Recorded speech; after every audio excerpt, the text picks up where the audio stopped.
Some news that came out yesterday. John Lineker was released from his UFC contract. Now, I should tell you as the speculation goes around that I am going to give you some information. I'm going to give you some accurate information, but then I'm going to tie some loose ends together, of which I may not be right about. I'm jumping around on this. Okay, let's start at the very beginning, okay? John Lineker released from the UFC. But the question becomes why? Why was he released? And why doesn't he appear to be mad? And why isn't his management mad? A large part of the narrative, at least up until the recording of this very show for you right now, is, hey, John Lineker got screwed. That is surprisingly harsh treatment. Why did this happen to him? Almost like a victim status. Could be true. That could be accurate. But there isn't evidence of that. There are some guys who are coming in and asking for their release. For whatever that reason may be. Opportunity elsewhere. We're here. Remember when we went through the time frame, guys wanted to go box? I don't think that would pertain to Lineker, but maybe he has an opportunity somewhere else. He wants to test the free market. I don't know. And I don't even know that he did that, but I know this is coming on the heels of Fabricio Verdum just going and doing that and coming out and telling us that. So for me to suggest for you that that is a possibility and the UFC just met him halfway and granted him with that is possible. Not what I think happened. I'm just sharing with you that some of the reports out there on what happened are coming to you without evidence. Here's what it would appear to me. Lineker, and the timeline of this really matters. Lineker recently, within the last couple of months, publicly said he would like to be released from the UFC, that he has taken a job at a pet store to make ends meet because they are not offering him fights. The UFC came out and said, hey, wait just a second. We do offer you fights in the same time frame that we offer other guys fights. As a matter of fact, we have a short notice fight for you right around the corner. And if you can get down to the weight and you can walk out there and get licensed and you want to go do this, boom, we can let you go get a payday. So he accepted the fight. And then at the absolute, I believe he was going to fight Font. At the last second, fight week, something happened where he wasn't feeling well, went to the doctor cleared him, said, you're good to go. Commission cleared him, everything's on, and then he pulls. He goes, I'm just not going to do it. I'm out. That was the most recent contact with the UFC that he had prior to being informed that he was released. You may look at that and say that treatment was a little harsh. You may be right to say that. But now let me give you some more time frame and back up. To back up to 2013-ish, Lineker was put in an opportunity 3 times consecutively where he was told if you win this contest, your next fight will be for the championship. Lineker went out and missed weight and won the fight. So Dana has to come out and go, okay, wait a second. The deal's off. I can't put you into a championship fight where you must make weight when you just missed weight, but let's just make the same deal. Do another fight. If you win that, I'll put you in for a championship. Lineker comes out. He misses weight. He wins the fight. Dana goes, okay. You really put me in a hard spot here.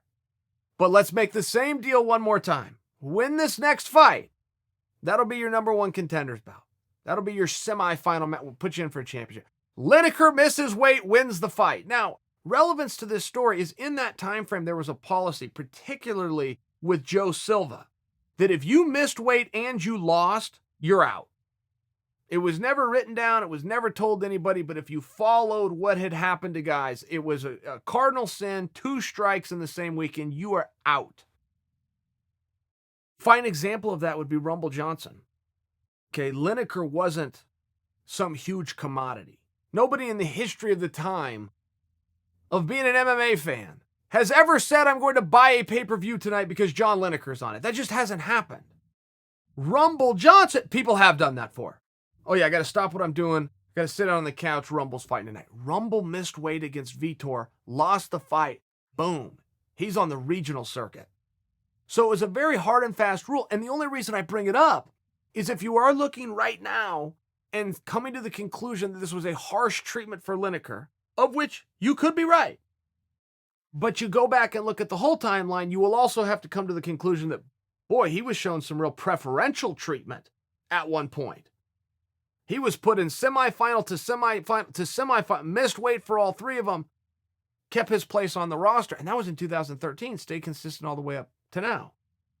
So just make sure you balance those two. And guys, I would never kick somebody when they're down. I think that Lineker is down right now, if the information that we're giving that it was a unilateral release is true. If that isn't true, and he asked for the release, I mean, he did do that publicly about 60 days ago where he said, hey guys, release me. I'm not staying busy enough. Just one of these tough spots, and you'll always find in the sport, particularly in this sport, which is a tough sport, but it's a tougher business. Okay, the business side, it's tougher. It's like any entertainer, anybody in Hollywood or any actor.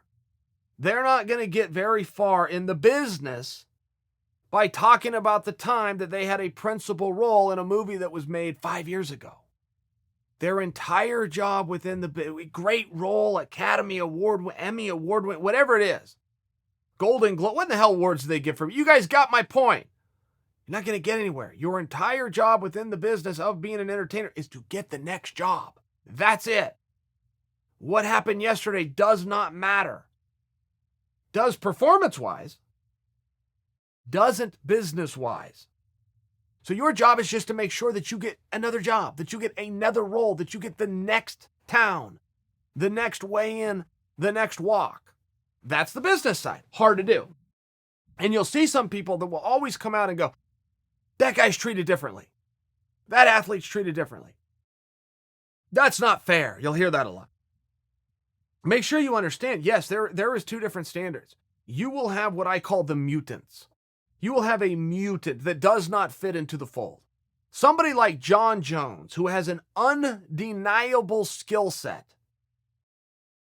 Or a relentless marketer like Conor McGregor, which is also a very unique and standout and important skill that can do things all the way down to, I'm going to show up for work when I feel like showing up for work. And everybody's kind of just got to sit around and go, okay, that's really annoying and that's not a most helpful attitude, but we will be here when you decide to show up. That every blue moon, but that is true.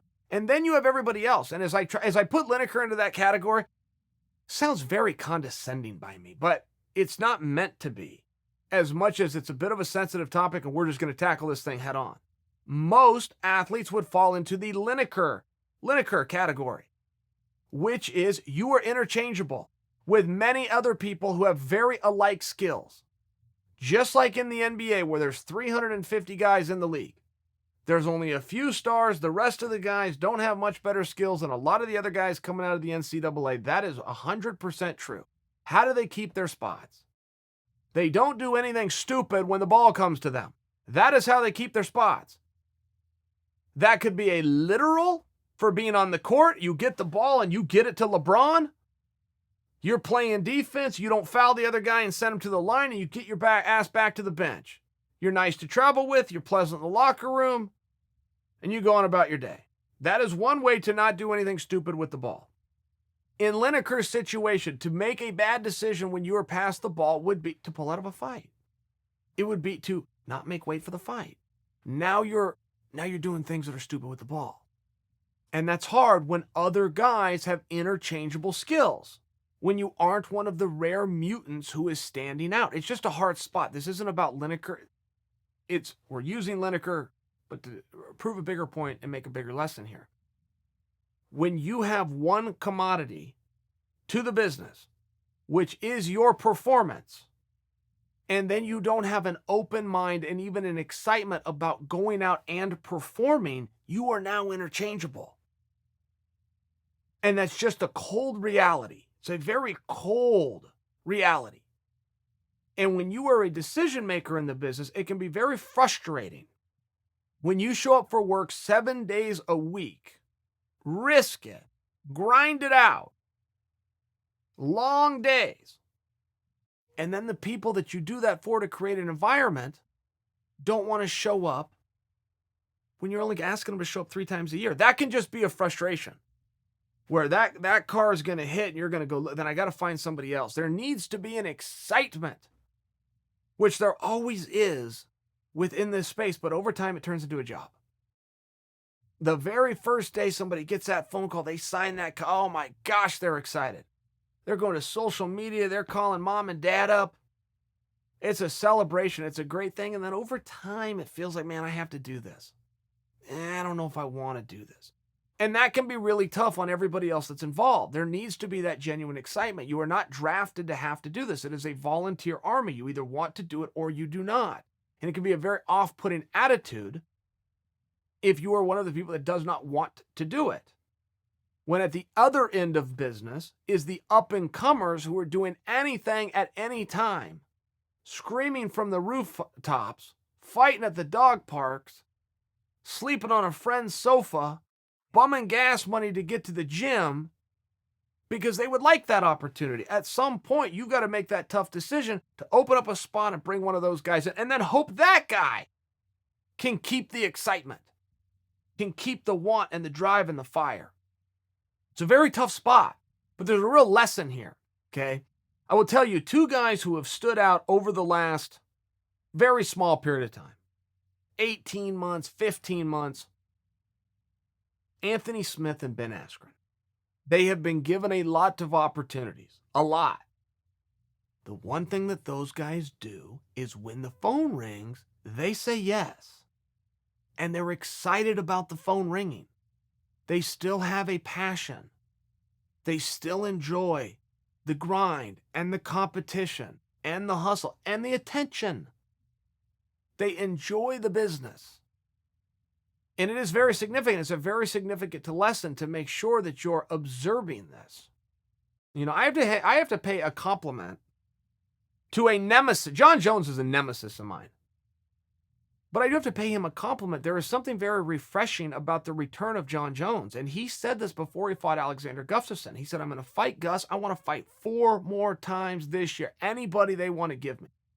Now, that was really nice talk when John was doing it at a time when John really needed a friend.